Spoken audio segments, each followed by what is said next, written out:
Good afternoon, my name is Marcel Fernandez, and today we're going to do an exercise about import-export,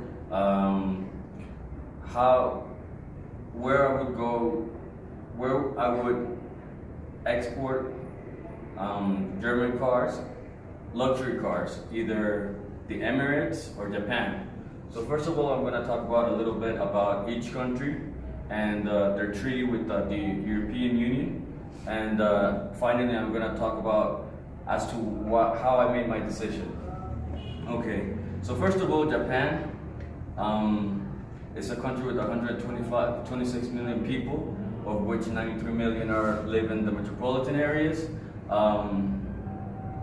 Their foreign direct investment, as of right now, with Prime Minister Abe, is very aggressive. They want foreign investment to come into Japan. So they created a committee for foreign direct investment, and they're pushing hard. So since the luxury cars come from Germany, Germany doesn't do any treaties by itself anymore. It's the European Union that does it by a block. So the European Union, as of right now, on July 6th of 2017, they finalized a trade agreement with the European Union, between the European Union and Japan, that it compares to NAFTA, the North American Free Trade Agreement, and the amount of dollars that they're gonna exchange, which is around $20 trillion. So it makes it, next to NAFTA, the biggest trade bloc in the world. There's pros and cons to doing business in Japan. In Japan, as of right now, first of all, it's a mature economy, but it's not growing fast enough. They actually have problems with growth population, aging population. They tend to be very frugal with their money, and they're very loyal to their national companies. So in this case, where we're talking about cars, you gotta think about Nissan, Toyota. So they might not want to buy a luxury car from Germany when they could buy a Lexus from Toyota. So another thing is they've been trying to reignite the economy.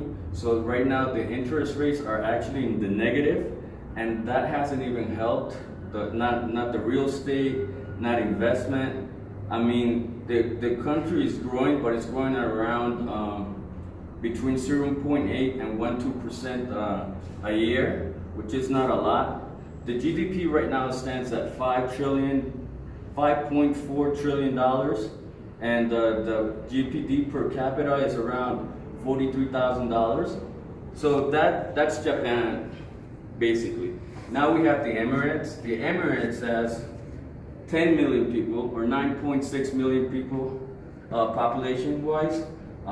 It has a GDP of $96.7 billion, and the per capita GDP is around $68,000 a year, which is actually one of the biggest in the world per person per capita. What they do have is they also aggressively look for foreign direct investment. The cons about the Emirates, it's that they do not allow foreigners to own land or to own stock. Also, any business that goes into the Emirates, 51% of that business has to be owned by a national and has to be controlled by what they call an agent, which the Trade Department actually has a selection of agents, and they have to be Emirates nationals. So it makes it very difficult for companies to want to go full throttle into into the Emirates because the balance, if there's a judicial decision to make, the Emirates is always going to side with the nationals. That's one thing that Japan doesn't have. Japan actually, it has no discrimination. If there's a problem between a Japanese company and a foreign company, they're going to side with the company that's actually has the legal way, the one that they'll make the right decision based on the facts. So the Emirates, there's only a few industries that they allow the companies to own more than 49%, but it's actually not. The auto industry is not one of them. The only way that a company could go into the Emirates and own their company full is by the ruler of Dubai making an executive decision, and that's what they did with Apple. Apple wanted to open stores in the Emirates, but they wanted to do it by themselves, and the ruler of Dubai said, okay, since the Emirates is a monarchy, they make the decisions, they have the power.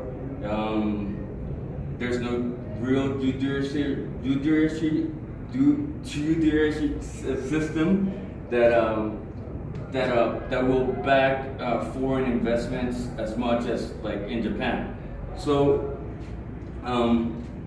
now you have in Japan, you have situations in which if you go into Japan, you're gonna go into a country where you have long-lasting relationships between different industries that even though you might give them a better profit because of loyalty, they might not give you business, and they might go your way, and if they feel that they're not being loyal to their other partners. So you have two situations where one, the GDP is growing in the Emirates at around 4% a year, while in Japan it's stagnant. At the end of the day, I went with what Porter's Diamond said, and the fact that you go where you have where you know the political and economic rules are to your benefit, and also just plain math. So if I was to export cars from Germany, I would go with Japan. First of all, because they already finished a trade agreement, which makes them one of the two biggest blocks, international blocks in the world. The other thing is that the judiciary